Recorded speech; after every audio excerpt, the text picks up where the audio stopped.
तुम चौधरी बने बैठे हो, अंदरूने सिंध से वोट लेके आते हो और कराची के काबिल हो जाते हो। इंशाअल्लाह हम इसी तरह इस एहतजाज को बुलंद रखेंगे जब तक सीएम अपनी टीम के साथ हमारे पास नहीं आता। समझा करे बात को, अपने का जाओ मैं आज यहाँ पे तमाम लोगों का शुक्रिया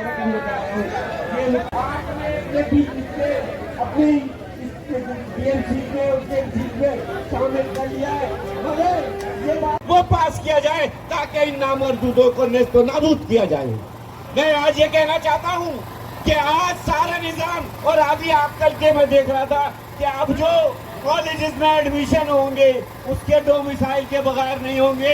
मैं डायरेक्टर एजुकेशन को और इनको मुतनब्बे करता हूँ कि अगर तुमने इस तरीके का निजाम लाना शुरू किया, क्योंकि एडमिशन शुरू है और अब कह रहे हैं, कल ही मैंने उनकी सुनी मुत्तहिदा कौमी मूवमेंट KNPA गुलाम जिलानी भाई आइए और आज के इस पुरअमन एहतजाज से अपने ख्यालात का इज़हार कीजिए।